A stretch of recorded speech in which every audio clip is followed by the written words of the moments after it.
Halo pemirsa, senang sekali saya Angel dapat menyapa pemirsa setia Surabaya TV dalam program Dialog Khusus.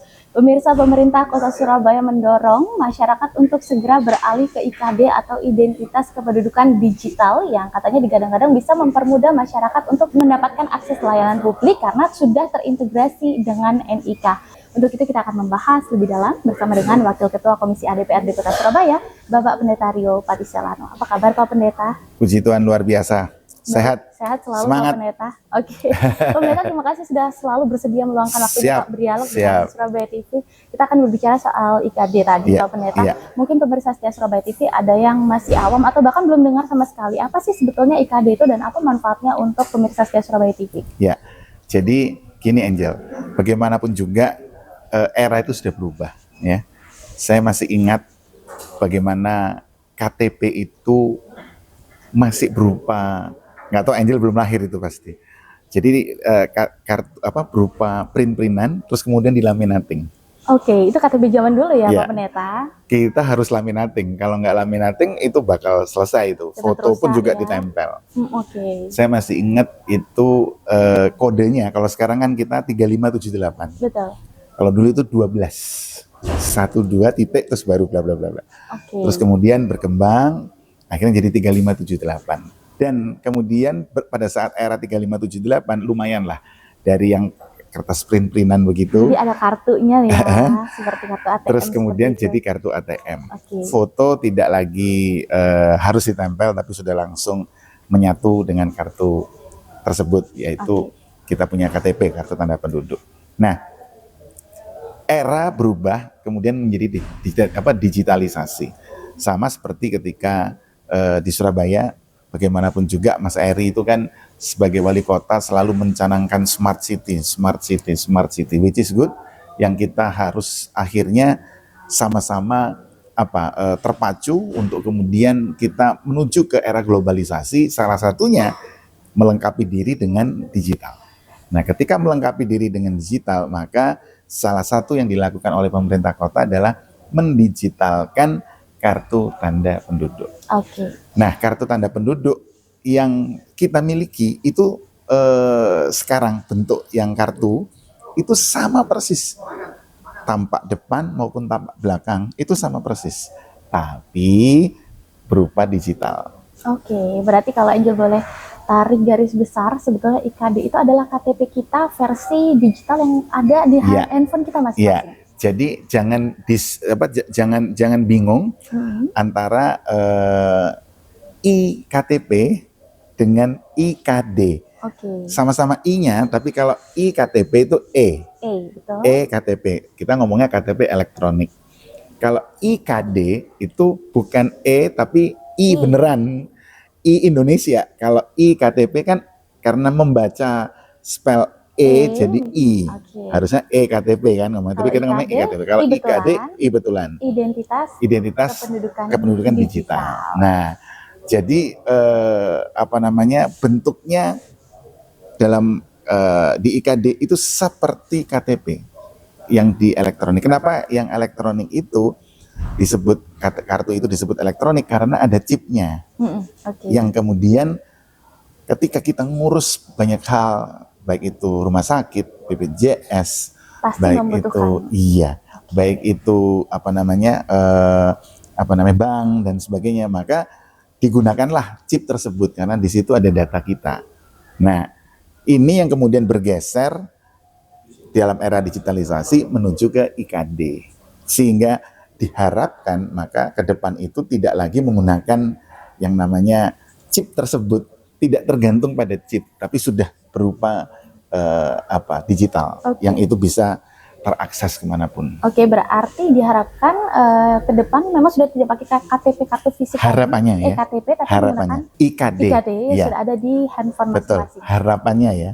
Harapannya. Ini pemirsa setia Surabaya TV kan tadi juga sempat kita sungguhkan karena ini katanya terintegrasi dengan NIK. Betul. Nah, manfaatnya sebetulnya IKD ini sendiri seperti apa Pak? Manfaatnya sebetulnya sama persis. Jadi kalau mau dibilang manfaat, maka manfaatnya adalah kalau kita tahu di perizinan di MPP kita sebutnya paperless. Kalau ini cardless. Tapi sebetulnya hal-hal yang lainnya, kalau mau bicara kemudahannya adalah cardless. Kemudahan yang kedua, kita nggak perlu bingung takut itu hilang atau ketinggalan karena sudah ada di handphone HP. masing-masing. Kecuali HP-nya nggak dibawa ya, itu lain lagi ceritanya. Itu Tapi lain lagi. zaman sekarang semua orang bawa pasti, HP iya. kemana-mana. Iya. Ini di sisi lain bisa menjadi kemudahan, terutama buat anak-anak Gen Z dan anak-anak muda yang memang kemana-mana pasti membutuhkan gadget kemana-mana. Betul. Tapi untuk lansia yang mungkin tidak punya gadget atau punya gadget tapi mohon maaf gaptek nih, Iya. gimana Pak Pendeta mengalaminya kendala seperti ini?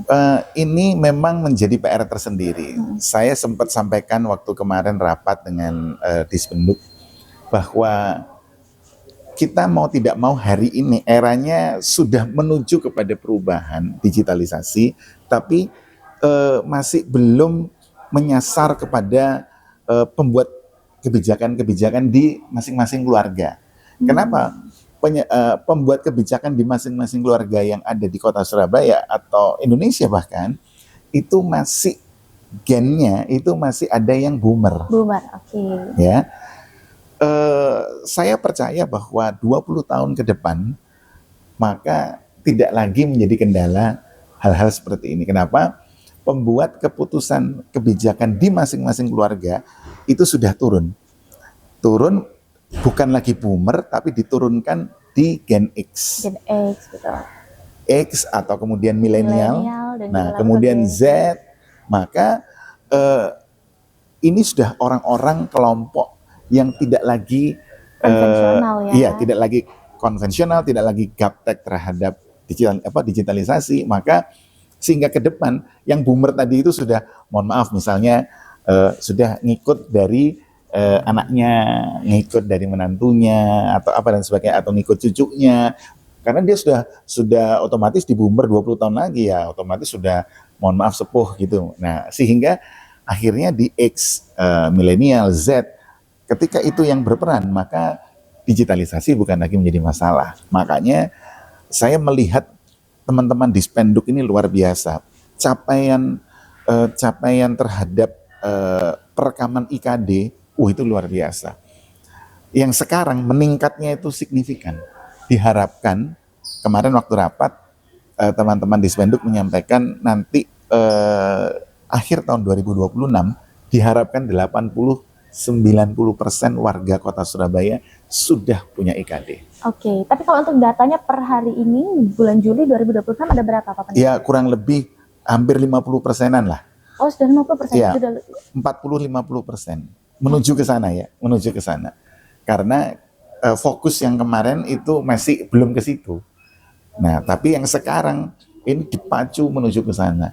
Saya sih optimis sih melihat pertumbuhan IKD yang ada di teman-teman di Spenduk. Saya merasa sure bahwa di akhir tahun nanti mereka betul-betul bisa mencapai 80-90%. Which is itu adalah satu prestasi, walaupun sebenarnya kemarin saya juga sampaikan kepada teman-teman di Spenduk, sebelum mencapai 100% itu harus beres dulu dengan kendala-kendala yang ada di menuju ke IKD itu. Ketika orang sudah pegang IKD, tidak lagi pegang fisik, ini harus diberesin dulu obstacle-obstacle-nya. Oke. Karena obstacle-nya ada. Masih ada. Ada. Nah, sebelum kita lebih jauh membahas soal obstacle tadi, mungkin pemirsa setia Surabaya TV merasa, saya masih punya EKTP dan saya masih pakai untuk saya simpan dan untuk keperluan berbagai keperluan. Apa urgensinya bagi saya untuk harus segera pindah ke IKD? Penting karena bagaimanapun juga ke depan ini semua akan menggunakan digital. Tadi yang saya bilang, paperless, cardless. Jadi sebisa mungkin kalau memang hari ini ingin menuju kepada IKD, go ahead. Lakukan IKD. Tapi saya selalu sampaikan kepada teman-teman di Spenduk, ayo pemerintah kota harus bersurat dan audiensi kepada Kementerian Keuangan. Tidak sekedar Kementerian Dalam Negeri, tapi Kementerian Keuangan. Kenapa Kementerian Keuangan? Karena hari ini obstacle yang terjadi adalah di bank. Nah, jadi untuk saat ini IKD belum berlaku di bank? Bank belum mau. Oke, tapi sudah berlaku di mana aja Pak? Sudah, semua. Okay. Semua lini sudah, tapi bank belum. Justru ini sektor yang paling vital ya Pak Pendeta, apalagi di zaman sekarang. Iya, akhirnya karena bank belum, Akhirnya lini yang lain ikut-ikutan. Contoh, Oke. di rumah sakit, saya ngomong, ketika diminta KTP, saya bilang, wah saya tidak ada. Ya karena kita tetap perlu scan. Karena mereka masih punya alat scan.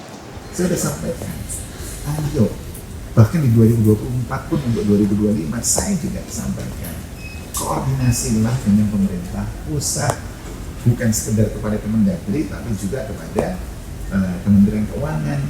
Karena selama itu orang tuh udah langsung IKTP ke IKD, bagaimana dengan bank? Itu terus.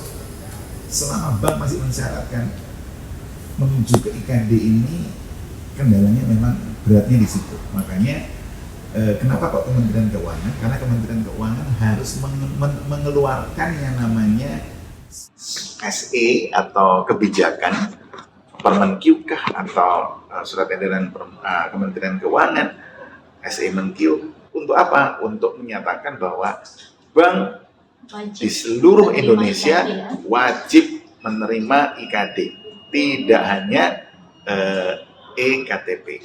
Wah, kalau itu bisa terjadi, selesai, kelar. Okay. Barang ini kelar sudah. Dan sejauh ini memang hasil diskusi dengan pemerintah pusat seperti apa? Kenapa belum ada realisasinya seperti yang tadi disebutkan oleh Pak Pendeta? Saya tanya kemarin, belum mereka. Apa Belum ke sana. Oh, belum ke sana. Ya? Belum ke sana. Oke, dan ditargetkan akan ke sana? Saya nanti waktu pembahasan PAK saya pasti akan tanyakan lagi. Waktu itu misalnya belum, saya waktu pembahasan murni 2027 saya akan tanyakan lagi. Kenapa? Karena itu linear, itu paralel, nggak bisa enggak. Dan memang jadi mau nggak mau yang namanya orang ketika bicara IKD, maka bicaranya bank. Nah ini linear. Nah selama orang masih tidak sure dengan apakah di sini bisa clear, maka mereka akan tetap mempertahankan ini. Gitu. Jadi ini yang masih diusahakan adalah komunikasi dan action dari pemerintah pusat juga untuk mendukung agar digitalisasi ini bisa rata. Betul. Tapi yang saya tangkap kemarin dari teman-teman di di Semendu kemarin, paling tidak ada sebuah sebuah terobosan. Jadi NIK itu menjadi pusat integrasi semua data. Jadi saya kemarin ngomong, wah ini bagus juga nih. Ini kurang lebih seperti di Amerika, tapi jangan separuh-separuh. Ya enggak, kiri atau kanan, jangan di tengah. Di Amerika itu ada yang namanya social number. Jadi ketika orang sudah punya, jadi misalnya ada orang datang gitu ya, misalnya Angel, ditanya berapa nomor social numbernya Angel, sebut nih 1, 2, 3, 4, 5, 6, 7, 8, 9, 10 misalnya gitu. Dah, begitu dimasukkan tetek-tetek keluar, ini bukan hanya sekedar data nama, alamat, biodata, data keseluruhan yang semuanya. Mohon maaf, misalnya yang hal-hal pribadi, data pribadi itu pun juga ada. Kemudian misalnya license plate, BPKB, terkait dengan kepolisian. Misalnya dia terrecord punya mobil berapa, punya sepeda motor berapa, itu lengkap. Itu semua ada di situ juga, mungkin terus kesehatan? Betul, sudah pernah dirawat di rumah sakit mana, terus pernah sakit apa, terus labnya seperti apa. Ya memang one touch di situ, satu single entry social number itu kayak, mohon maaf saya pakai bahasa seluruh kehidupan itu langsung terbuka. Semua muncul ada langsung terbuka. Dan tujuan dan susah dari IKD ini sebenarnya mengarah ke sana, Pak Pendeta. Saya kemarin sampaikan, kalau memang ini mau dibuat terintegrasi, jangan separuh-separuh. Jadikan ini pintu masuk. Kalau di Amerika itu ada namanya social number, ya. Kalau di sini NIK. Okay. Jadi dengan NIK, nomor identitas kependudukan, di Indonesia kita punya NIK misalnya. Dengan berapa nomor NIK? Maka sama seperti dengan pertanyaan kalau di Amerika, berapa nomor social number? Nah, begitu dibuka terus, seluruh data harus ada. Maka pekerjaan besar di depan itu akan terlihat. Kenapa? Sudah pasti pemerintah kota harus terintegrasi dengan kepolisian, harus terintegrasi dengan APH, harus terintegrasi dengan perbankan, harus terintegrasi dengan kesehatan, rumah sakit dan sebagainya. Karena termasuk bank, dibuka keluar itu langsung social number. Mohon maaf, punya utang di mana? Itu semua sampai terintegrasi. Dan memang tujuan salah satunya dari IKD itu seperti itu. Tadi Pak Pendeta juga sudah sebut bahwa nanti suatu saat ketika kita masukkan NIK akan keluar semua data kita selengkap itu.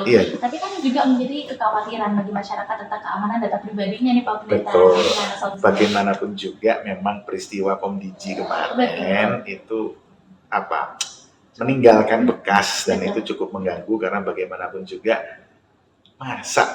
mohon maaf ya, ini saya tidak tahu apakah benar atau tidak, tapi passwordnya kan sederhana banget waktu itu, hanya 4 angka berurutan. Ya memang betul seperti, mudah-mudahan tidak betul. Tapi kalau seperti itu ya memang disayangkan. Akhirnya kan masyarakat jadi, wah nanti gimana. Tapi yang saya lihat Bu Mutia selaku Menteri Komunikasinya langsung dengan sigap, dengan luar biasa memitigasi semuanya, menyelesaikan semuanya. Akhirnya clear. Jadi hari ini saya bisa tetap percaya kepada pemerintah Indonesia, pemerintah pusat dalam pengelolaan data digital kita. Jadi jangan sekali lagi terus kemudian a priori, jangan kemudian apatis, wah nggak mau nanti begini. Percayalah kepada pemerintah. Kenapa? Karena teknologi semakin maju. Jadi bagaimanapun juga encryption itu pasti dipakai, dan dengan kejadian kemarin otomatis yang namanya data itu akan lebih diamankan dari sebelumnya. Justru ke depan justru lebih aman karena dengan peristiwa kemarin otomatis kan jadi langsung alert buat Komdiji. Gara-gara ada peristiwa itu menjadi alert, akhirnya seolah-olah tanda kutip langsung dihanrem semua nih, yang keliru-keliru itu langsung dihanrem semua, otomatis menjadi sangat aman ke depannya. Tapi dari sudut pandang lain Pak Pendeta, ada yang melihat juga mungkin justru tantangan ke depan bukan lagi komunikasi dengan pusat, bukan lagi karena kita belum terkoneksi dengan perbankan, malah membangun trust-nya dulu ke masyarakat. Pak Pendeta melihatnya bagaimana cara membangun trust-nya? Iya, kembali lagi bahwa jangan ada lagi data bocor. Itu yang pertama. Terus yang kedua, ya bagaimanapun juga, kalau mohon maaf ada salah satu bank itu kalau kita mau masuk, bukan yang di mobile banking ya, yang di internet banking. Begitu kita masukkan login, masukkan password, begitu keluar, itu kita udah langsung lihat vendor security mereka. Yang kemudian kalau kita coba cek security vendor itu, kita Google, oh ini sudah skalanya internasional. Ada salah satu bank, saya tidak sebut namanya, tapi bank ini bank besar di Indonesia. Saya yakin Angel pasti punya rekening di situ, kita semua punya rekening di situ ya. Dan itu yang membuat kita nyaman. Nah, artinya apa? Saya mendorong pemerintah pusat maupun pemerintah Kota Surabaya paling tidak di setiap aplikasi, khususnya yang terkait dengan data digital dan sebagainya, menjaga rasa aman masyarakat itu juga, munculkan vendor ini, atau terserah vendor kan banyak. Silahkan menggunakan vendor yang terpercaya, yang punya kredibilitas, yang tervalidasi, silahkan pakai. Dimunculkan di situ, paling tidak kita bisa melihat, oh aman. Tapi kalau polosan gitu kan juga akhirnya jadi ya. Tapi saya yakin pemerintah kota terus berbenah, dan pemerintah kota Surabaya ke depan itu akan semakin luar biasa, karena apa yang dicanangkan Mas Eri, Smart City itu pasti terwujud, dan kita akan melihat 2030 itu benar-benar Surabaya adalah kota dunia. Tapi seperti yang Pak Pendeta sebut tadi, kan rencananya akan terkoneksi dengan kesehatan, dengan kepolisian, dengan perbankan, semua dan APH. Itu kan bukan sesuatu, itu kita bisa menilai ini adalah proyek besar yang tidak bisa selesai dalam waktu semalam seperti yang Rojo bilang. Ini kalau dari teman-teman Komisi A sendiri melihat kira-kira bisa terwujud secepat-cepatnya dalam waktu berapa lama? Kalau misalnya IKD yang disampaikan oleh Dispenduk itu mencapai betul 80-90% tahun ini, maka tahun depan jadikan proyek itu sudah geser. Karena kan tinggal 10-20%, itu kan pasti akan bergulir terus karena orang, mohon maaf, ada yang meninggal, ada yang lahir, ya kan? Nah, otomatis ada yang berusia 17. Nah, otomatis ini kan jalan terus. Nah, otomatis 10-20 itu mungkin jadi nggak gerak lagi karena in out-nya ada yang mohon maaf meninggal, ada yang lahir, ada yang di 17 dan sebagainya. Nah, maka geserlah pindah ke menuju yang tadi itu seperti social number itu. Nah, otomatis ini proyek besar, ini big project yang harus dikerjakan secara kolaboratif antara siapa ya tadi semua lembaga horizontal maupun lembaga vertikal. Karena ketika bicara social number di Amerika itu itu semua. Nggak hanya mengenai identitas kependudukan, enggak. Seluruh aspek kehidupan ada semua di sana. Oke, berarti IKD ini secara garis besar sangat menguntungkan bagi masyarakat. Harusnya demikian. Disegerakan. Iya. Nah, ini untuk pemirsa setia Surabaya TV mau tanya lagi gimana sih cara perpindahannya menuju IKD, caranya seperti apa pemerintah? Nah, tinggal datang ke Dispenduk, Disiola, bawa KTP-nya, sampaikan ke sana, mau mengurus IKD, selesai. Oke. Sudah. Dan apakah sudah punya IKD serta-merta sudah tidak pakai IKTP lagi atau masih butuh proses nih? Ya, dipegang juga tidak apa-apa buat kenang-kenangan, tapi paling tidak aktivitas kehidupan sudah berubah menuju digital. Oke. Makanya saya katakan, jangan tanggung-tanggung. Kalau memang sudah menuju ke IKD, bank itu harus diberesin, Kementerian Keuangan harus diberesin, terkait kesehatan, BPJS, rumah sakit juga diberesin. Kenapa? Karena selama ujungnya nggak diberesin, ini ikut-ikutan semua nih. Betul. Nah, ketika bank ini selesai, udah ini pasti akan selesai semua, akan mengikuti. Karena sama seperti ini, Angel lagi nonton nih, kok nggak selesai-selesai, atau makan di restoran, terus lagi ngobrol asik, udah pada mau pulang semua. Tapi masih ada satu meja di situ. Angel nunggu di sini ikut-ikutan. Yang sono juga mikir sama. Masih ada akhirnya tunggu-tungguan nggak selesai-selesai. Dan itu yang diharapkan sekarang kepada pemerintah pusat untuk segera menerbitkan SE-nya supaya bisa rata di semua. Begitu bank ini selesai, udah semua ngikut lagi. Oke, PR terbesarnya adalah bank. Oke. Pak Pendeta, mungkin kita sekarang agak move ke pasca pembahasan LKPJ tadi sudah sempat Pak Pendeta sebut pada APBD tahun 2025 kan realisasi anggaran Dispendukcapil itu dinilai sangat baik. Menurut Pak Pendeta, apa indikator utama yang menunjukkan program ini sudah berhasil? Yang pasti penyerapan mereka bagus, kemudian pendaftaran IKD mereka pakai tolak ukurnya adalah IKD. Jadi yang mereka pakai sebagai tolak ukur adalah IKD, perekaman KTP, kemudian identitas anak, ya, identitas anak itu bagus loh sekarang. Terobosan mereka itu keren. Jadi sekarang mereka anak lahir yang biasanya nunggu berbulan-bulan untuk administrasi kependudukannya, ini enggak. Begitu anak lahir langsung mereka dapat identitas anak, kemudian dapat akte lahir, kemudian dapat KK orang tua, langsung beres saat itu. Lebih cepat proses. Jadi ya, let's say dalam less than 3 hari itu udah beres. Jadi artinya begitu dia sudah punya nama nih dari orang tuanya, lahir sekarang misalnya, terus punya nama, ya kurang dari 3 hari gitulah. Saya nggak berani ngomong besoknya, ntar kalau meleset dari Dispenduk ntar repot lagi. Tapi yang pasti kalau 3 hari nggak mungkin lebih. Jadi less than 3 hari, saya yakin maka program ini menjadi salah satu capaian. Mereka itu selalu punya outcome, kan ada output, ada outcome. Nah, outcome yang terdampak kepada masyarakat, saya melihat kemarin waktu pembahasan LPG itu sangat banyak sekali. Makanya kita selalu mengapresiasi kepada pemerintah kota. Selalu saya tanya, apalagi nih, karena waktu pembahasan RPJ MD 2025-2030, waktu itu saya pimpinan pansus RPJ MD-nya. Ketika saya tanya kepada Dispenduk, itu saya mimpin rapat, kaget saya ketika dipaparkan. Saya bilang canggih sekali ini, kita harus bangga dengan pemerintah kota khususnya di Spenduk ini, program dan digitalisasinya, aplikasinya, sistemnya, integrasinya itu keren semua. Saya nggak hafal satu-satu, tapi keren, kedepannya pun keren. Nah makanya kemarin saya tanya, ada proyek apa lagi nih? Nah ternyata mereka menyampaikan terkait NIK terintegrasi. Makanya terus kemudian saya bilang, wah kalau gitu nih saya sebutnya kayak social number gitu. Oke, dan tadi sudah berkali-kali Pak Pendeta sebut IKD ini ujungnya pasti akan keren.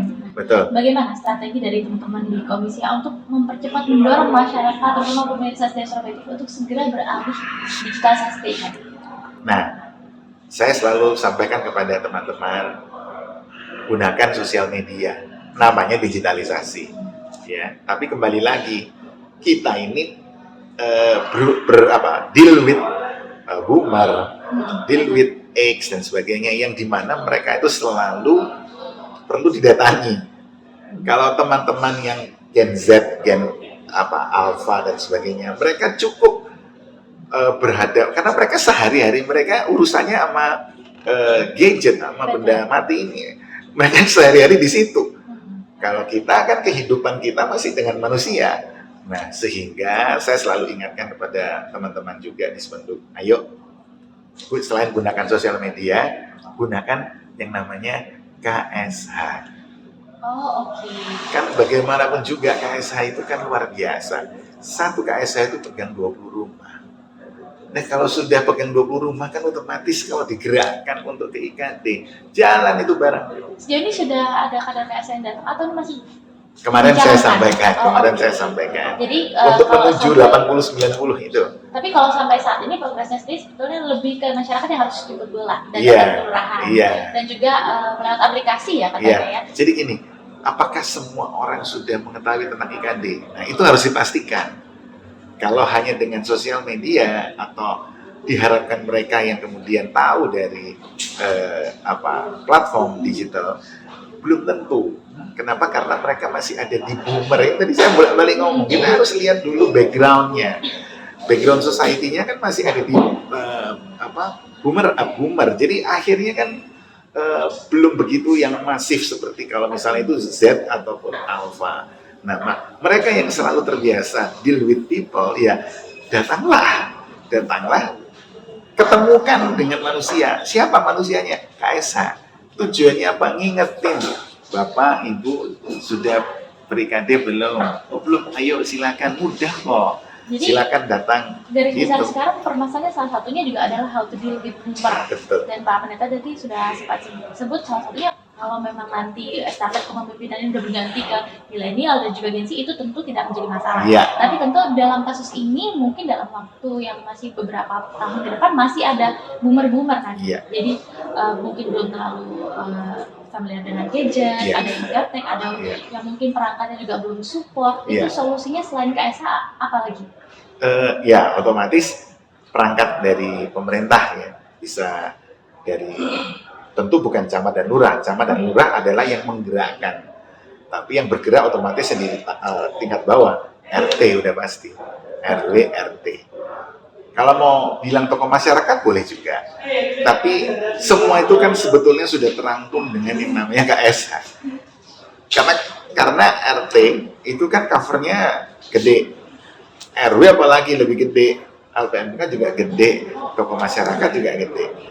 Tapi kalau sudah bicara KSH, itu dari rigid. Dia pegang 20. Otomatis dia pegang yang namanya by name by address. Nah, kalau sudah by name by address, otomatis kan sudah langsung terarah. Jadi itu udah kepegang semua ini. Yang belum ber-IKD silakan. Yang belum ber-IKD silakan. Gitu. Mungkin sekali lagi bisa dibantu sosialisasikan Pak Pendeta kepada pemirsa setia Surabaya TV, kalau mau ber-IKD itu step by step-nya harus seperti apa sih Pak Pendeta? Silakan datang ke Siola atau ke kelurahan untuk menyampaikan keinginan untuk mengurus IKD. Cukup hanya dengan membawa KTP. Dan ketika di sana nggak lama prosesnya, ketika IKD itu sudah jadi, ya maka sudah beralih menuju kepada dunia digitalisasi. Tapi tetap percaya bahwa yang namanya data-data itu tidak akan tidak akan terbiarkan sehingga tidak aman. Enggak. Percayalah bahwa pemerintah kota menjaga dengan baik yang namanya data tersebut, termasuk pemerintah pusat, karena apa yang terdaftar di pemerintah kota pasti juga terdaftar di pusat. Ada yang namanya SIA, Sistem Informasi Administrasi Kependudukan, yaitu di Kementerian Dalam Negeri. Pasti terenkrip, pasti terjaga semuanya. Jadi tetap optimis, tetap percaya kepada pemerintah pusat maupun pemerintah kota Surabaya. Oke, mungkin sebagai penutup Pak Pendeta, mungkin ada advice sekali lagi yang ingin ditekankan kepada pemerintah pusat dan juga ada yang ingin diberikan tekanan kepada masyarakat untuk segera berpindah menuju ke IKD. Ya, tekanan yang bisa, mungkin bukan tekanan ya, mungkin saya bilang adalah masukan, anjuran, saran kepada pemerintah pusat dan juga pemerintah kota. Segera koordinasikan masalah bank. Karena begitu bank ini selesai, saya ulangi berkali-kali dari awal tadi, begitu bank ini selesai, maka untuk mengurus IKD semua itu akan datang dengan sendirinya.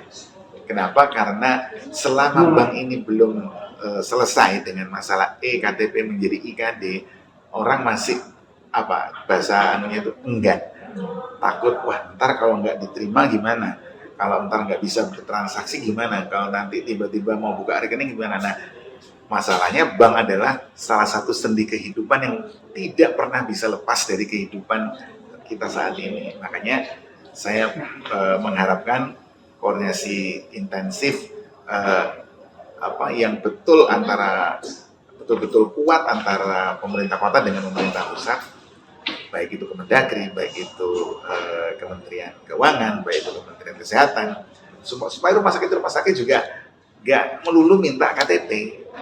Supaya semua ini bisa saling terintegrasi. Beberapa waktu lalu saya sempat harus menjalani pemeriksaan di rumah sakit karena ada hal yang harus diperiksa kesehatan, diminta KTP. Jadi lah, ini kan jadi artinya kasusnya sama-sama kayak bank, makanya ini harus berjalan linear, semua harus simultan. Kalau itu semua berjalan dengan baik, saya yakin digital di Indonesia akan terwujud. Saya yakin 10-20 tahun jadi semua. Oke, dan kita sama-sama berharap semoga IKD ini bisa segera terrealisasi, baik ada koordinasi dari pemerintah pusat dan juga pemerintah kota, agar masyarakat juga merasa secure dan aman segera melakukan IKD. Oke, kalau gitu terima kasih Pak Pendeta. Sama-sama. Ketua Komisi ADB dan Kota Surabaya sudah meluangkan waktunya untuk kita, dan akhirnya kata pemirsa, saya Angel beserta seluruh kerabat TV yang bertugas pamit undur diri. Salam Surabaya TV.